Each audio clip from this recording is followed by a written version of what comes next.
Good afternoon. I want to thank first this organization, Bismarck North, and Professor Ashok Vora for inviting me to participate in this conference by presenting a paper this afternoon. My paper's title has already been announced. It is Some Reflections on Mind from the Standpoint or Perspective of the Mandukya Upanishad. I don't have any written paper to present to you.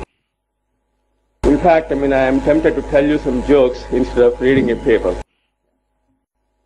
So I'll begin telling you some jokes.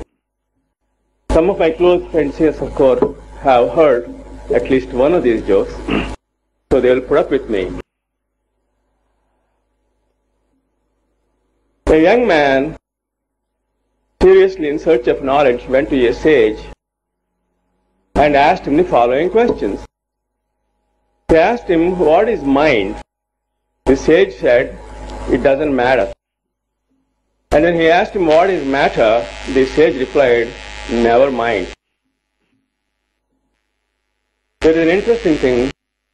Mind is very elusive, and all of us have gathered here, of course, to talk about mind, but I want to assure you that no one really knows, what mind is. All we can do is to tell you various kinds of stories. So I have chosen to tell my own story, and I hope you will find it quite interesting. You may not agree with it, but let me announce to you that it is still a story. Yeah. A certain person a long time ago traveled a long distance to see a Zen master to learn some wisdom from him. The Zen master looked at him and said, "I see you have come a long way. How could I be of help and assistance to you?" The young man said, "Sir, I would like you to quiet my mind." The Zen master told him, "Go bring your mind here to me. I will quiet it." He came back and said, "I couldn't find it." The Zen master said, "And that means I have already quieted it down." These stories, of course, have a point. It shows the complexity of the problem of mind and the elusive character of mind itself. And therefore, everybody has an opinion as to what mind is. And I don't have any particular opinion of my own. I have tried to gather, of course, some opinions which I seem to find in the Mandukya Upanishad. And so I have chosen to tell you this afternoon my own story. Why have I chosen the Mandukya Upanishad for discussion? All of you here, the learned people, men and women, know that the Mandukya Upanishad is the shortest of all the Upanishads. It contains only 12 passages. And by scholarly consensus, the Mandukya Upanishad, of course, contains the gist, the heart, the quintessence of all the Upanishadic teachings. There are some other reasons for my choice of the Mandukya Upanishad. I still have to make a connection between Mandukya Upanishad and the topic of this conference, namely mind. And I hope, I will succeed at least halfway decently. To the best of my knowledge and belief, no philosopher or psychologist in the Western tradition has inquired into the state of deep sleep. They have certainly inquired into the topic of dreams. And I submit to you that even their inquiry into dreams was guided by therapeutic consideration. That means they wanted to find the meanings of dreams, significance of dreams, interpretations of dreams, either Freud, Jung, and so many other psychoanalysts and psychiatrists. So their main concern, of course, with inquiry into dreams is from purely a therapeutic perspective, in order to cure certain forms of course, mental ailments, psychological disorders on the part of people. The Mandukya Upanishad, in sharp contrast, in my considered judgment, is not driven by therapeutic concerns or considerations. Rather, the driving force behind the Mandukya Upanishad is what I would call fundamental ontological quest. I have chosen the phrase fundamental ontological instead of metaphysical. As all of you know, the term metaphysics has fallen into disrepute for quite some time now, and so I am meticulously avoiding such term and instead To a certain extent, of course, in acknowledging Heidegger, I shall use the term fundamental ontology. You might be wondering what precisely is the difference between metaphysics and fundamental ontology. Metaphysics, of course, is concerned with uncovering, displaying, exhibiting the structure which reality has in itself. In sharp contrast, fundamental ontology is concerned with the structure of our experience, how we experience things, and that, I understand, at least in my judgment, is the driving force behind the inquiry in the Mandukya Upanishad. Having made these remarks, I shall now move on to the subject proper. The Mandukya Upanishad wants to discover the reality of the human being and the world. Therefore, starting from the phenomenological point of view, it concentrated on the varieties of possible modes of being, and they are namely the waking, the dreaming, and deep sleep state. It is clear now why the Mandukya Upanishad stands out, of course, uniquely in considering the deep sleep state for examination and analysis. As we all know, in the waking state, we are aware of external objects or external phenomena. I define, of course, phenomenon as anything that is or can in principle be an object of consciousness. So in the waking state, we are aware of external objects. In the dream state, we are aware of internal objects. And in deep sleep state, there are neither external objects nor internal objects. You can see, of course, why in the Western tradition the deep sleep state did not receive any particular attention or consideration, because they thought deep sleep means nothing and therefore it doesn't deserve any further attention or serious scrutiny.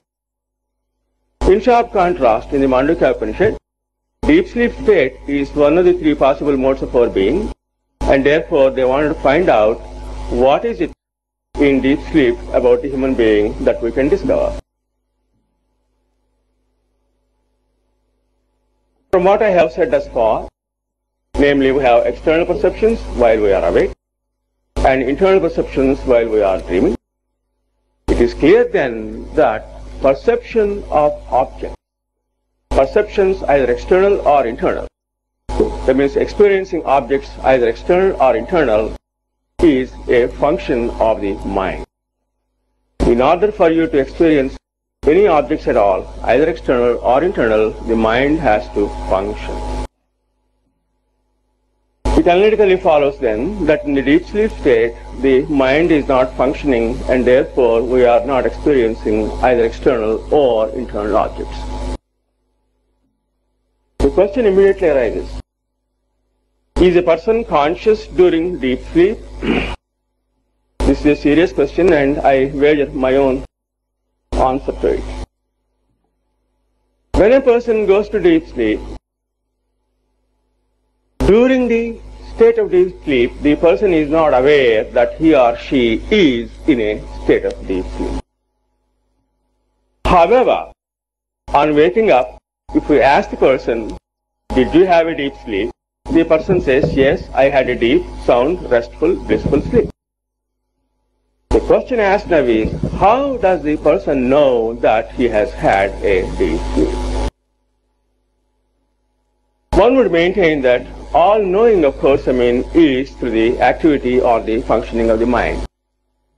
But insofar as we have said that in deep sleep there are no perceptions, external or internal, the mind is not functioning, and therefore, of course, it is not through the mind that one comes to know that one has had a deep sleep. So we have to ponder the problem. How then does a man know when he wakes up that he has had a deep sleep? It would be absurd to suggest that the person remembers he had deep sleep. Answering in terms of memory simply doesn't work, because remembering analytically presupposes knowing something at one time. You know something at one time, and later on you remember, recollect, recall, and so on. And since the person during deep sleep was not, of course, aware that he is in deep sleep, obviously the person, of course, simply cannot remember. There is no such thing as remembering that one has had deep sleep. So we are now confronted with the question, how does a person know that he or she has had a deep sleep? My answer to this is very simple. Certainly the mind is not functioning in deep sleep. There is a knowing that takes place. That knowing, of course, is not through the activity or the functioning of the mind, but it is consciousness itself, of course, that knows it. I know there are many philosophers, modern and contemporary, of course, who will find this statement quite unpalatable. But let me clarify it further. We have passages in the Upanishads, of course, where consciousness itself is referred to as knowledge. There are two senses in which this is to be understood. One, without consciousness there simply cannot be any knowledge. And number two, there is some sense in which, of course, consciousness itself, of course, is capable of knowing. So, a person comes to know that he has had a deep sleep through consciousness. The mind is not involved, of course, in this knowing at all. Once again, people will not be happy with this answer. How can anyone know anything at all without the functioning of the mind? For this, I have constructed an example I have recently presented to some of my learned friends here, particularly Professor Srinivas Rao. Suppose I choose some person in this audience arbitrarily, and I ask the person, are you conscious now? The person, of course, tells me, certainly I am conscious. What do you mean by asking me such an absurd question? My question is the following concerning this. In order for the person to hear my question, understand my question, certainly the mind has to function. In order for the person to reply to me, I am conscious. Mind also has to function. But that is not my questioning. My question is about how did you arrive at the answer that you are conscious? What kind of mental operations you have performed in order to arrive at the answer that you are conscious? If someone thinks, of course, that he has performed some mental operations through which he has arrived at the answer and then gave me the answer, I only humbly ask that person to give me precisely the list of various operations he or she has performed in order to arrive at the answer. And my humble submission is, no operations are performed. There are absolutely no mental operations performed. It's not a question of logical reasoning or deduction or inference. One is directly aware that one is conscious. That I am conscious is not a fact, of course, that I come to know through some kind of a logical inference or deduction. I am simply aware of it. This is what I would characterize by saying that this is an example where knowing and being are one and the same. In all cases of knowing, through the functioning of the mind, we can always distinguish between knowing and being. Another way of saying it is, the consciousness involved in all cases of knowing through the activities of the mind is intentional consciousness. That means there is always an object one is conscious of. Every case of knowing where mind is involved is a case of intentional consciousness. That means consciousness of some particular phenomenon or other. In the particular example I have given you, namely when you ask someone whether he is conscious and when the person replies, yes, I am conscious, the mind is not involved. There, of course, one is directly aware that one is conscious.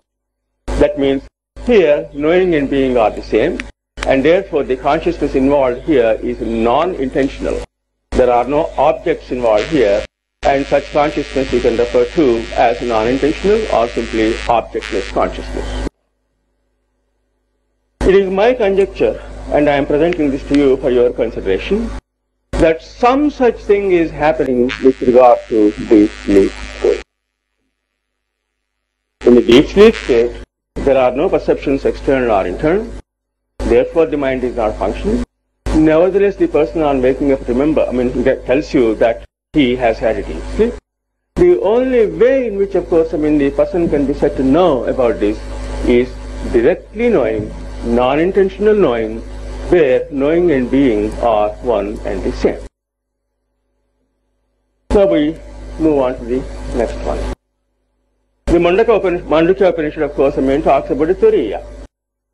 We are told, that Turiya is not to be regarded as a state. It is simply called the fourth, literally the fourth. I have had, of course, empirical studies done through two of my friends, who is an electrophysiologist and the other is a sleep researcher in the laboratory.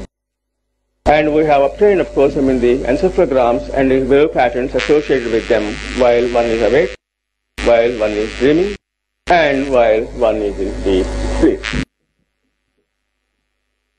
What we did find is that irrespective of the person, man, woman, race, creed, whatever, all these patterns, of course, have a certain similarity. That means all waking encephalograms, have a certain similarity. And all dream encephalograms also have the same kind of similarity, a different one. And similarly, of course, the encephalograms we have taken, of course, of people in deep sleep also have a similar structure. That means one can even doubt whether one is in really deep sleep or one only thinks one is in deep sleep. And we are saying that there is no room, of course, for such doubt, because we have actual objective empirical correlation to tell that someone indeed is in deep sleep.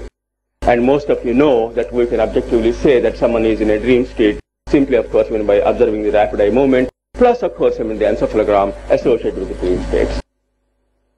So the question then arises, what precisely is the difference between the deep sleep state and the Turiya state? I was not quite satisfied or happy with, of course, the books I have read about this question. Quite often, of course, this question has not been directly confronted.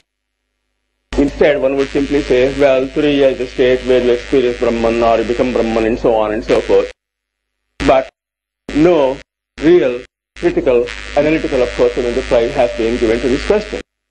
And for my purposes, it's very important that this question be answered very clearly. So I submit the following answer to you. There is no difference between deep sleep state and Turiya, except for one important point. Deep sleep state and Turiya are exactly alike, except for the simple fact that in the Turiya, while the person is in deep sleep, the person knows he is in deep sleep. I want you to get this point very clearly in order to ward off any misunderstandings.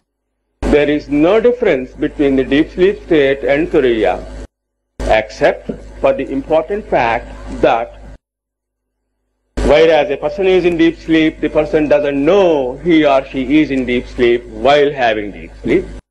In the case of Turiya, it is just like deep sleep. The only difference is that the person is fully aware that he is in deep sleep. Well, what does this mean? It means the following.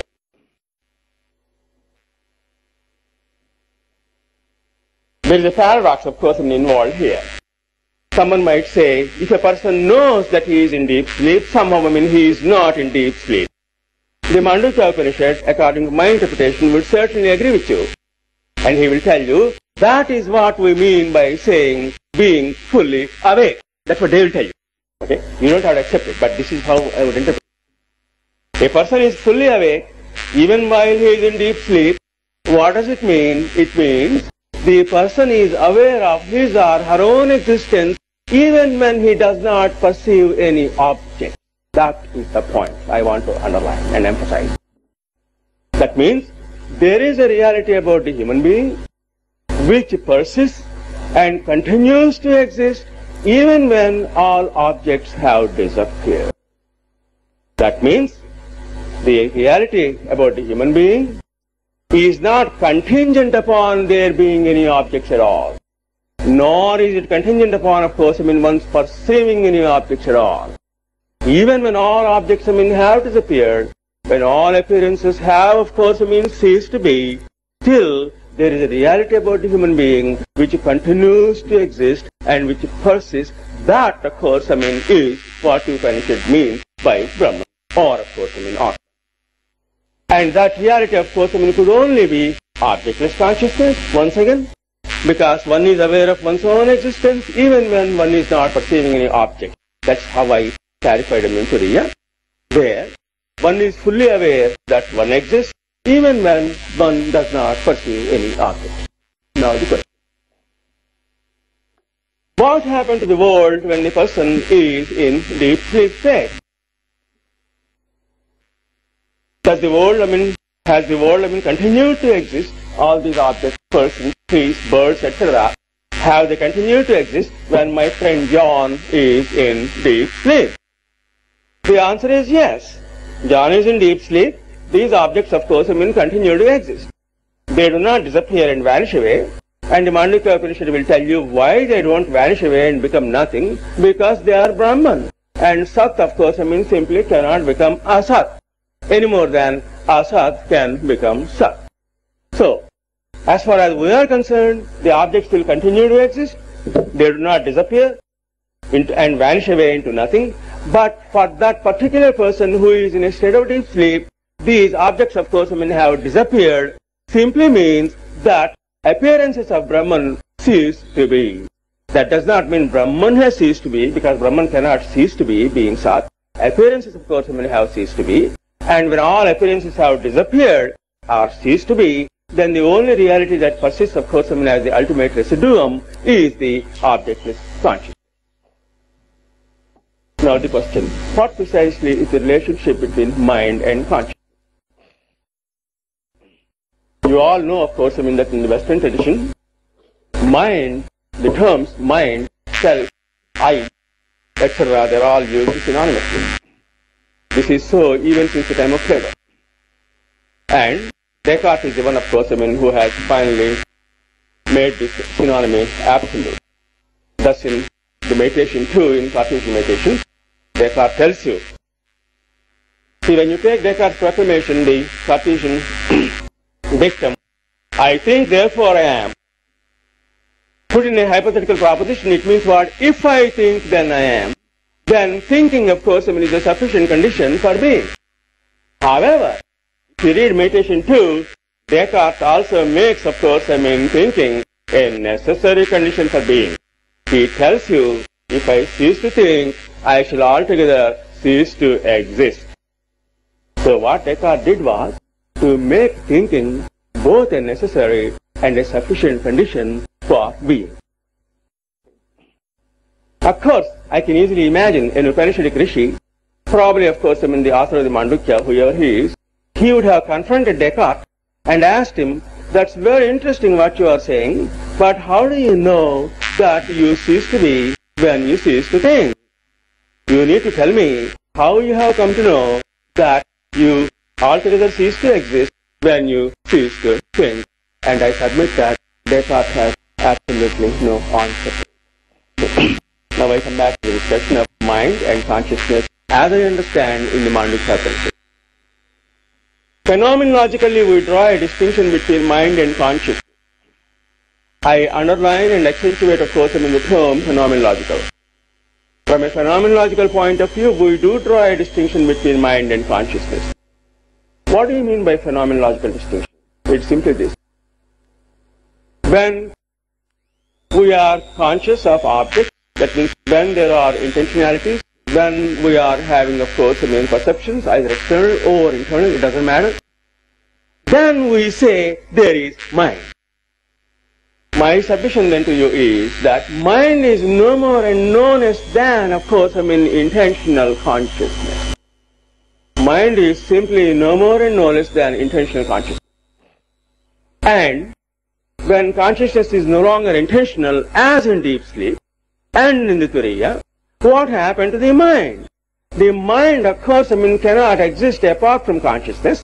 Once again, if you want to be true to the Mandukya Upanishad, since, of course, consciousness is Brahman, and nothing other than Brahman can exist, the mind, of course, is not something that is different from consciousness. Therefore, in the state of deep sleep, when there are no perceptions, either external or internal, the mind simply, of course, is the consciousness without any particular object. So my answer then is this. Phenomenologically, we do draw a distinction between mind and consciousness, but this distinction, of course, should not be pushed and made, of course, absolute, because for a person in deep sleep, the mind, of course, when we said ceases to function, mind is not functioning, simply means there are no objects of consciousness. Mind and consciousness are one and the same. And I want to emphasize one more time that since nothing other than Brahman can exist, and of course, Atma pure consciousness is Brahman, the mind cannot exist, of course, as some entity in addition to, further than, of course, consciousness. So, mind is consciousness, and the two stages being clearly distinguished. Phenomenologically speaking, intentional consciousness is mind, and when there is non-intentional consciousness, there is no distinction between mind and consciousness. This is my general thesis to you, and with these few remarks, I will adjourn and we will have a discussion later on. Thank you very much. Thank you, Sir Pulligandla. Now the lecture is open for discussion. I have absolutely no objection to it. In fact, that is the heart of the thesis of the Mandukya Upanishad. Yes. I have no disagreement with it. Yes. Consciousness, about the consciousness. If it is a personal reflection of yours, I have nothing to say. But if it is Shastric, so we have very clear-cut conception of Anuvyavasaya. Ghata maham janami, I know the picture. Here, the first-rate knowledge is knowledge about the picture. And the second knowledge is about the first knowledge of knowing the picture. Which Nyaya philosophy very clearly says it is Anuvyavasaya. Ghata jnana vishaya jnana. So in the same way, if a first consciousness is there, a knowledge about the consciousness can also prevail, and which is not far beyond the arena of Anuvyavasaya. So it is very much clear and it is dealt with. That is the comment. But really I am related with two questions. That you have told the internal and the external appearance of things. Am I afraid? Vedanta doesn't say like that. Because in deep sleep, in dreamless sleep, the antahkaran becomes dissolved in avidya or avidya upahita chaitanya. So there is no object. It is a state of objectlessness. But in Sushupti, the mind creates its own creation and knows about it. While in Jagrata, the object is there and Antakaran, through the sense organs, goes and takes the form of that, which Vedanta you are very much aware. He says, as the water of a pond through a channel goes to a field and takes the shape of the field.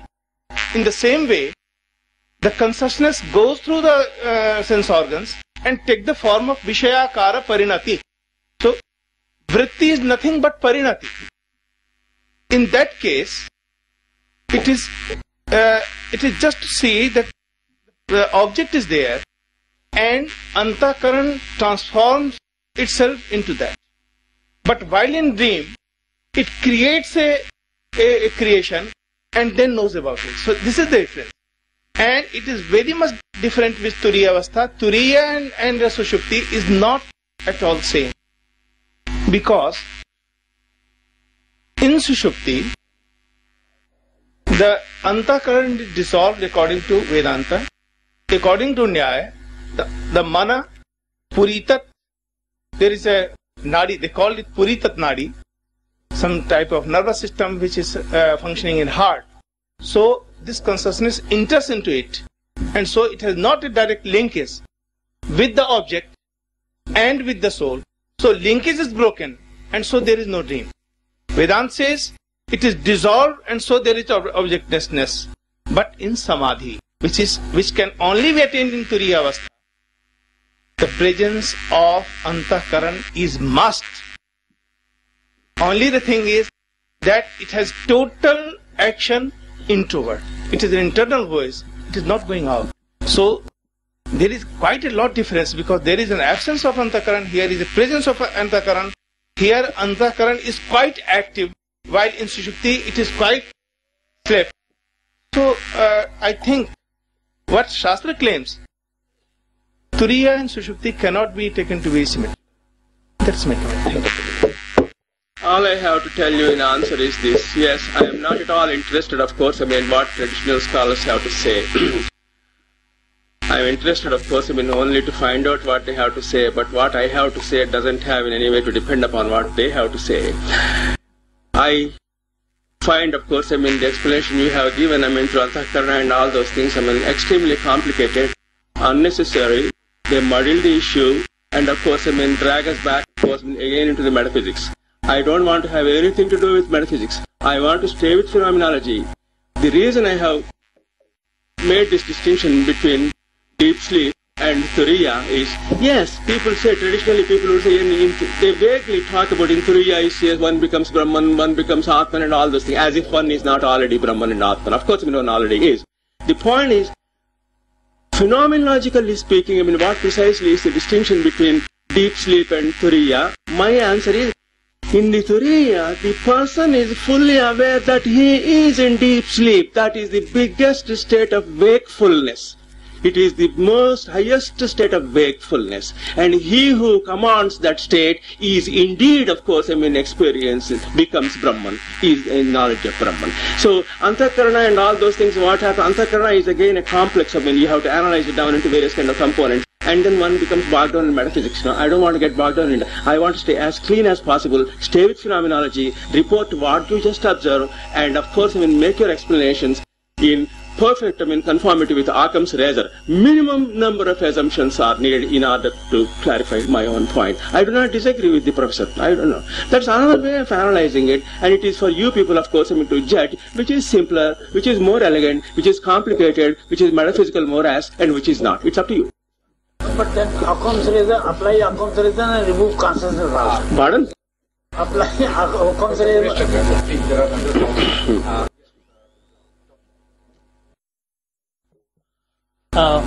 I have got problem regarding your consciousness without any object, Of that course kind you'll of a have state. problem. Yes. Yeah. And the problem is like this. Yeah. Instead of stating it as some kind of, say, a phenomenological state, why can't we consider this so-called consciousness without object as some kind of a logical presupposition for all our conscious states, rather than saying that it is in fact a phenomenological state? What do you gain by calling it a logical state? I don't even understand what you mean by logical state. Just it means only that it is a presupposition for me to speak about consciousness. Whenever I want to say that there is a continuous state, say from my waking state, then I have gone into a deep sleep, then I have woken awake, I'm awake again. So there is some kind of a break. So, only by this kind of a presupposition I can bridge this gap. That's only reason. There is no need to say that there is some kind of a phenomenological state which can, say, exist without any object. My answer to you is simply this. If it is merely a presupposition, the inquiry is not complete. It's a presupposition. Okay? And someone might ask, why this particular presupposition instead of some other presupposition? Presuppositions, of course, are interesting in themselves, but they don't tell me anything. I want to understand things. If you want to terminate your inquiry at that stage, you may say, well, presupposition, we stop there. But for me, the last court of appeal where things are settled, of course, is phenomenological domain. That's where things are settled. So what I want to do is that objectless consciousness is a particular mode of being, and it is accessible to the human being, of course, as any other state. It is no longer a presupposition. A presupposition is open, of course. I mean, I can ask you why this presupposition, why not some other presupposition I have to offer. I don't want presuppositions. I want to terminate, of course, at a particular point, which can be decided one way or the other by appeal to nothing other than phenomenological considerations. I have a small question regarding your phenomenological aspect. Yeah. When you make that consciousness is not the object of experience, and at the same time you tell that mind is not functioning at the level of consciousness as the object of our experience. Intentional consciousness is mind. Right. But then what you experience really? If does your phenomenology reveals your experience of consciousness? It does not reveal anything. If you take this phenomenology as the standard of revealing the consciousness, the object of consciousness, then I think it does not reveal anything, because you say that mind does not function at the level of consciousness. At the level of level of deep sleep, the mind, of course, is indistinguishable from consciousness. Then you must realize the function, is not it? Unless and until you realize it, No. how can you make the statement? What do you mean by realizing the function? There are no functions. The mind is not functioning. You are not perceiving any objects. So what happened to mind? The mind just did not vanish away and become nothing. Then how can you claim that it is that I have this such and such experience? That's precisely the point at risk here. You do not know that you have had deep sleep through the functioning of the mind. That knowing takes place, of course, through consciousness itself. And it is precisely because of that, on your waking, the information is available to your mind. It's not a question of remembering it. Then I doubt. You may doubt it, but that's my presentation. Certainly. You don't have to agree with me. Yeah.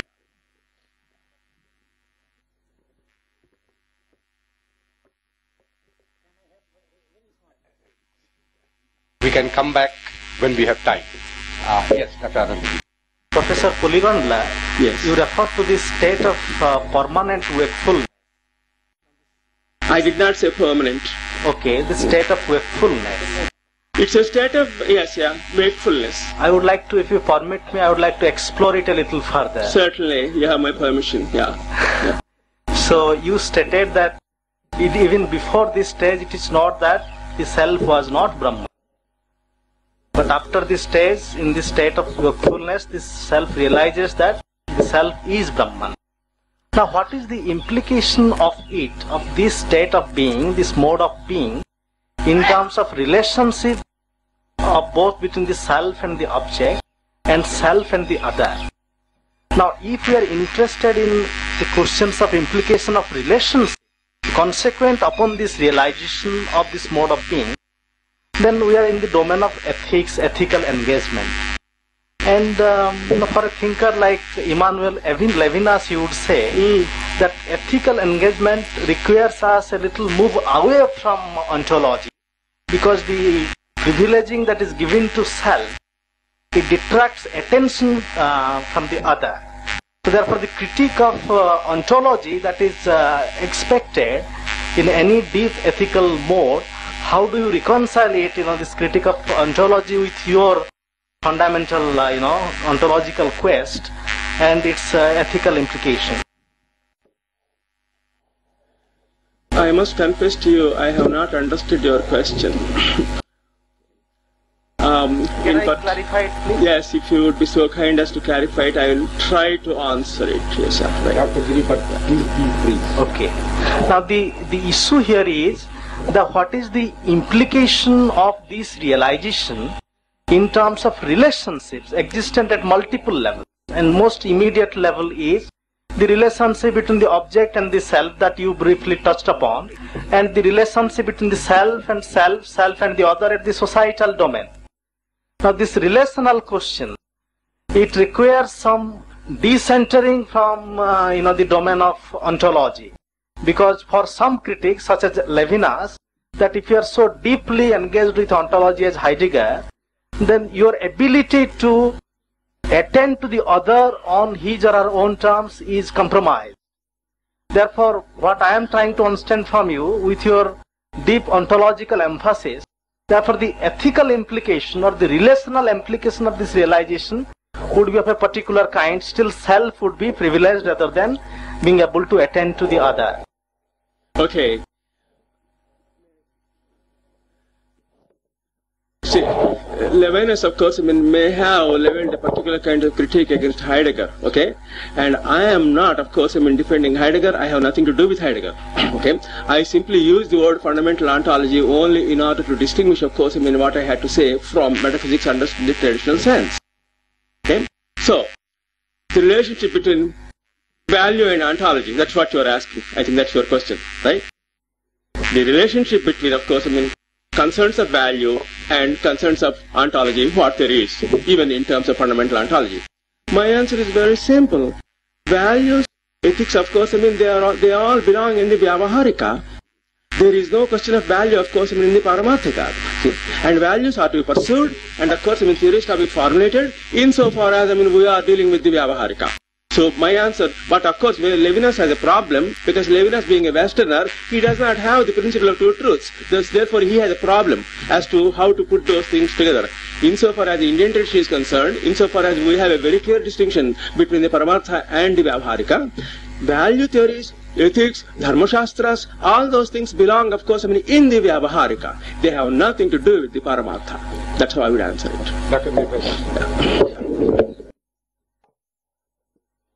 Now about consciousness, Professor Shresh has raised a question that consciousness is to be conscious of the object. My query is that the learned speaker has taken consciousness as a given phenomenon and it is a static reality itself. But I feel that in Indian tradition, consciousness is to be developed with a detached consciousness. Object is always there. It is not the object is not there. In the Husserlian sense, it is always the intention, object is there. But when consciousness is developing to the highest state of self-consciousness, then the object remains, but the detached attitude towards the object that develops. That is the highest type of consciousness. The object is there, but objectless means detachment from the objects. This is and that means that consciousness was there, it is there, it will be there, it is an eternal phenomenon. Thank you very much. I will make only one comment, concerning Husserl.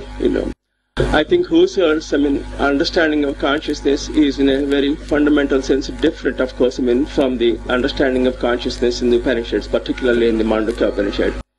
Husserl, of course, still uses the term the transcendental ego in the sense, he wants to drag the concept of ego even at a transcendental level, which is completely, of course, alien and wholly unacceptable as far as the Upanishadic tradition is concerned. But I am not, of course, saying that Husserl is wrong. I am only saying that Husserl's use of the term transcendental ego, many Indians, of course, have freely translated Atman, and I am submitting that, of course, it's a complete mistake. It's an error. They shouldn't do that. Because, Husserl drags the ego, of course, even to the transcendental level, whereas in the Upanishad tradition, at the transcendental level, of course, there is no such thing as the ego. And therefore, it is much better referred to as Atman. And let me make this comment before I move on. Atman is translated even by our own people. That's what, of course, is a matter for lament as self. They also tell you, translated with a big S, big S, capital S. And I am going to submit to you that even that translation is wrong, because Atman, of course, self is always an individuated concept. Atman is not an individuated concept. So it is an error, of course, to translate Atman as self, either with a script S or a capital S. You say that objectless consciousness is a state of awakening, and again it is very similar to sleep. Then why to glorify it as a state of awakening? Why not say it is a kind of nothingness? And my second question is, do you consider that consciousness of consciousness as an object, or self-awareness is something different? Consciousness of consciousness is not an object. Let me point out to you, I am conscious of the tree, level number 1 proposition. Level number 2, I am conscious that I am conscious of the tree. For level number 2 proposition, the intentionality is not the tree, but the fact that I am conscious of the tree. That is intentionality for level number 2. And I was trying to point out earlier that if you go to level number 3, there is no phenomenological distinction between level 2 and level 3. All distinctions between successive levels, of course, and it simply collapses to this distinction between level 1 and level 2. That's all that it comes to. So conscious, when someone says, I am conscious, like you say that, you are not saying that because you are experiencing consciousness as some kind of an object. Your very being of person is knowing. There is no object to be known.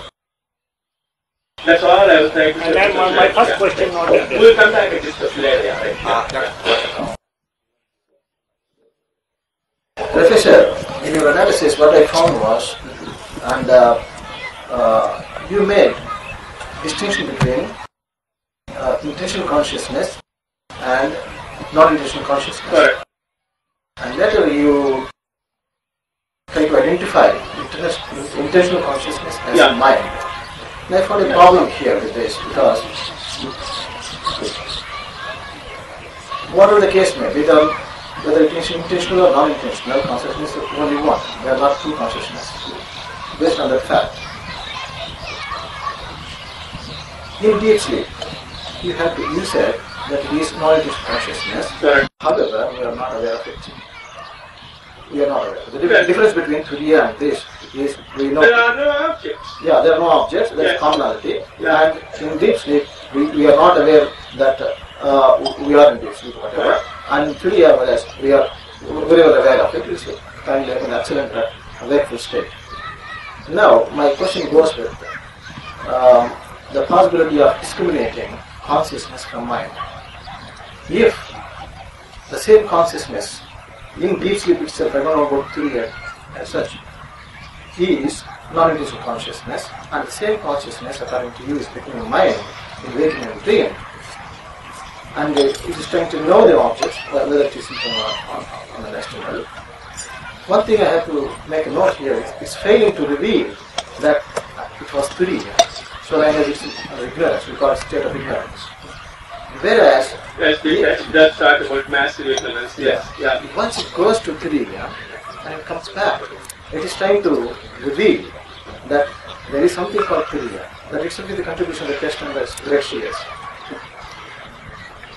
If Turiya and deep sleep are identified as non-intentional consciousness, and the same non-intentional consciousness is becoming intentional consciousness, which is a predicate of mind, and why that this consciousness under ignorance itself is not capable of revealing its original nature as non-intentional consciousness in the state of ignorance itself.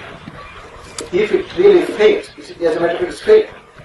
If it really fails, you need to make a distinction between this state from that of something else, involving some other element, their consciousness. Because there is a point where the non-intentional consciousness within Turiya and non-intentional consciousness within deep sleep should be distinct. I mean, there are two different things. Like, you have to distinguish both these things. The distinction can be made only out of some element other than consciousness. This element, in turn, in the text itself, as Professor was mentioning, that it could be mind, not consciousness per se. Maybe this consciousness might use this mind as an instrument later on, and that's how we have to distinguish mind basically as separate entity or separate principle. I can't even call it entity, but from the of consciousness. So how do you and the other one is aware of the objectlessness. Right. Now the fact that I am aware of the objectlessness of that consciousness, that itself is an object of consciousness. It is in this sense that I shall be aware. So, in that case, the second state, which you are saying is non-intentional, would become intentional rather than non-intentional like the state of deep sleep. Yes. In this, as you pointed out, I am aware that there are absolutely no objects. It is not the same thing as saying that I am aware of some object. There are no objects there. Only I exist even when there are no objects. That's what I meant by saying objectless consciousness. That means You are being aware of your own existence even when you do not perceive any objects. That is very different from saying that there is something called, of course, an object, namely objectless consciousness. Certainly not. The point simply is, to answer you, although your question was not quite clear to me, let me answer you to the extent I have comprehended it. Namely, as long as, of course, there is knowing through the mind, there will always be perceptions and objects, either internal or external. Then a person is in deep sleep, insofar as, of course, you did not know when you were in deep sleep that you are in deep sleep, it means what? The mind, of course, is not functioning in the sense there are no objects. Nevertheless, of course, there is a knowing. There is a knowing. Otherwise, you can tell me next morning when you got up, you had this. How did you know? So the point essentially boils down to this. Whether or not, of course, there is mind present as mind, of course, in deep sleep. That's the question I think, that this person also asked. What I am trying to say, when you do not perceive any objects, there is no mind. The question is, can there be a knowing without a mind? According to Mandukya Upanishad, in the way I have interpreted it, yes, there is a knowing apart from the activity of the mind. So my point starts from exactly there, Professor. My point is, even existence of Turiya is revealed with intentional consciousness. If it is revealed only through intentional consciousness, why can't this be done beforehand? Please, Professor Rao, I think this idea of objectless consciousness, we are not going to settle right here. It is becoming quite controversial. I have Dr. Mishra and then Professor Kar. I have one clarification, Dr. Simona told that my conception of Anubhyavasaya can be adopted to understand the first consciousness to be known by the second consciousness.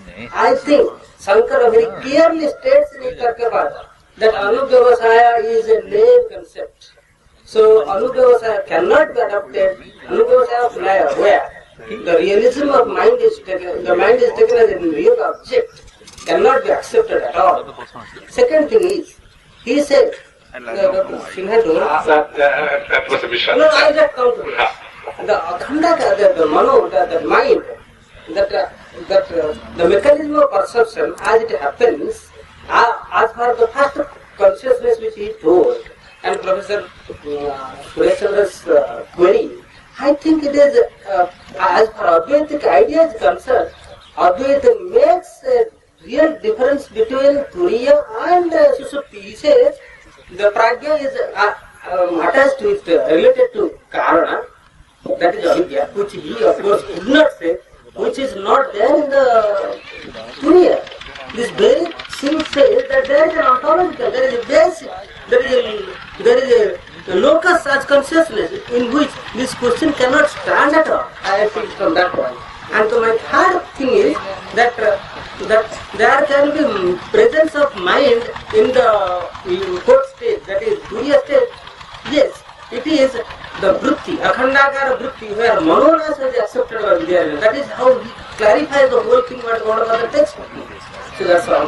But one thing is, if I say that I slept well last night, and if I say now, how do I say if it is not a remembrance, recollection? Will you give a little clarification? Very simple. It cannot recollection because when you were in deep sleep, you didn't know it on your own admission. So you cannot, of course, appeal to recollection because recollection analytically presupposes you were having known something earlier. There is a little problem involved in that also. Yeah, anyway, I will discuss it later.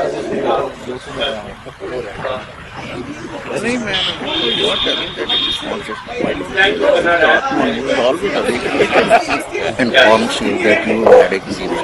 Mind sees everything sees, body sees. The point is you have referred to this talk of dreamless sleep and all that, saying that in Western hemisphere there is nobody who has made such analysis except in Indian things like that. I very much you are right, but I just like to add one reference for your consideration and also for others.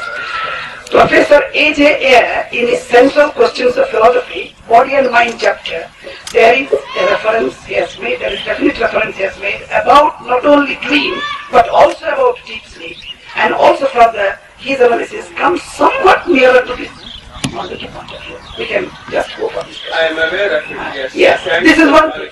This is one thing. But it is, there is... It's not like fraud and all that. It's a different thing. Yes. Yes. It's a different yeah.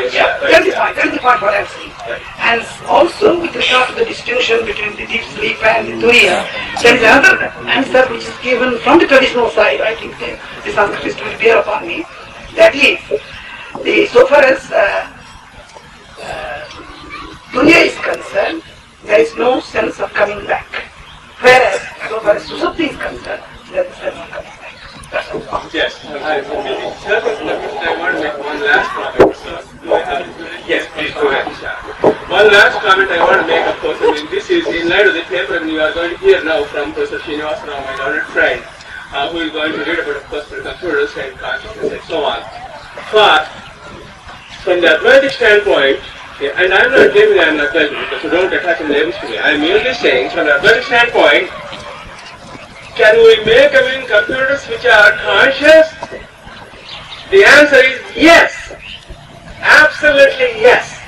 Because consciousness is present in everything.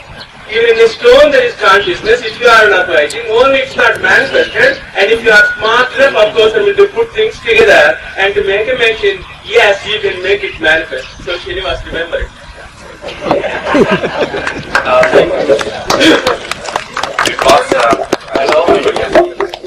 Mind performance. Oh, wow. Very good. Wow. Let it be the last.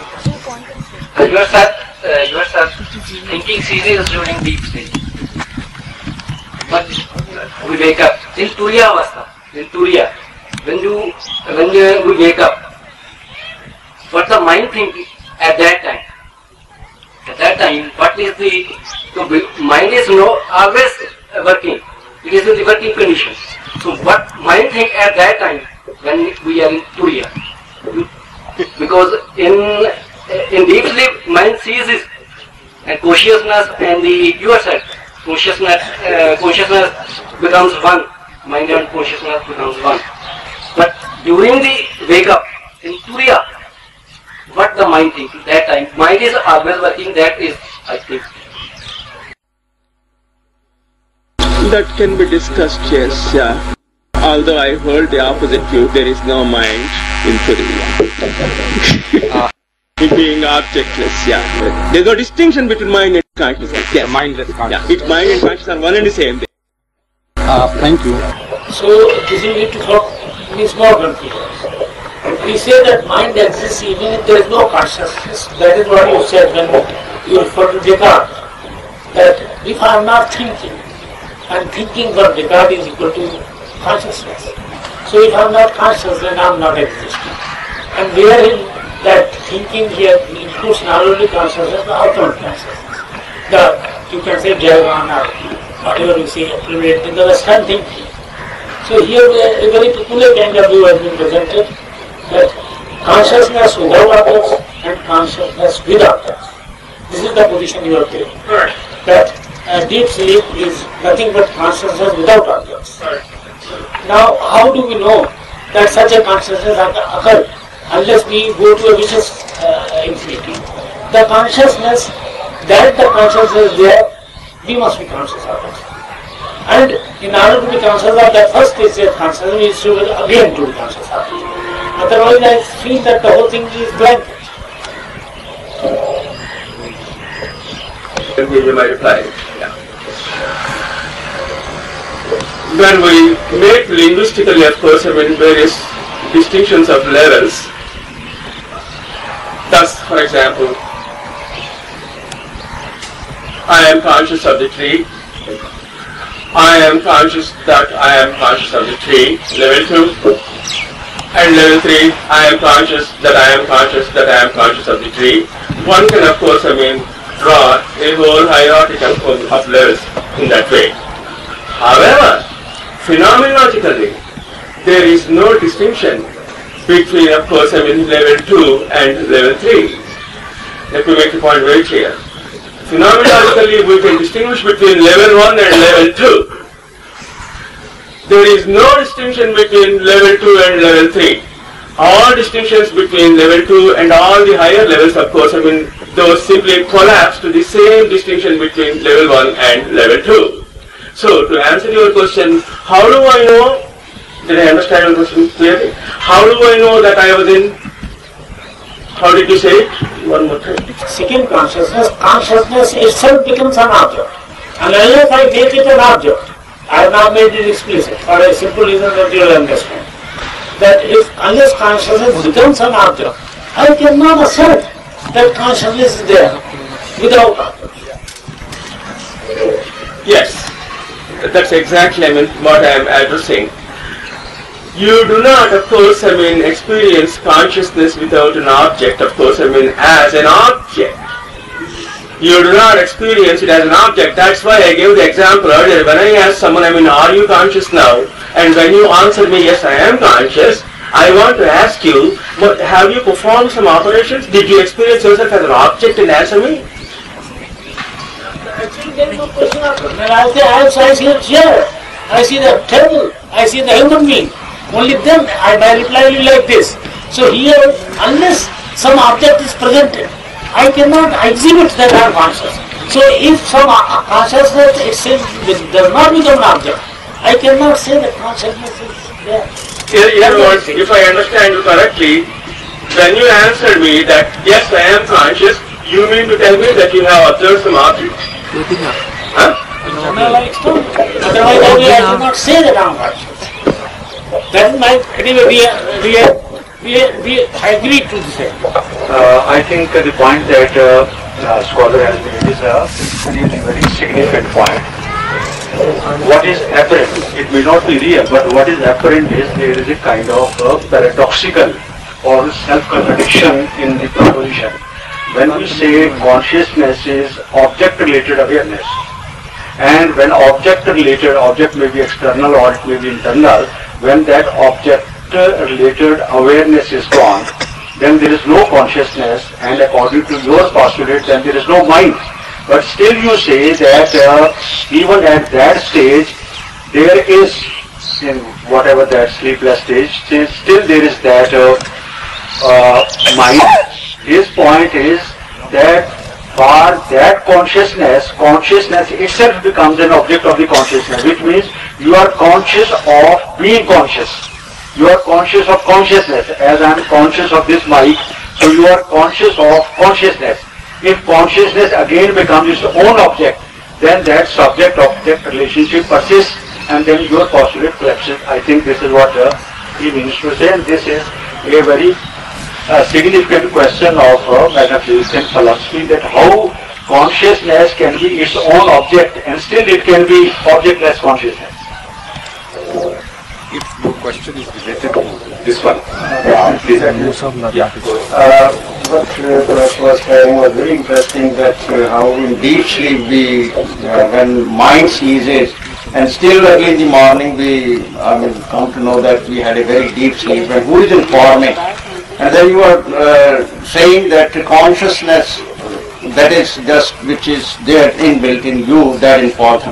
I would like to say that why can't we give name to that consciousness, the name of Atman, whose nature is that it is always awake. When your body is slept, when all the indriyas are nowhere working, when your mind has ceased to work, this Atman is always there, and that is just because in the mood of everything, in the mood of all the actions of all the indriyas, that never sleeps, that never dies. Can't we give name Atman to that your consciousness? I have absolutely no objection to it. In fact, that is the heart of the thesis of the Mandukya Upanishad. Yes. Thank you. Thank you.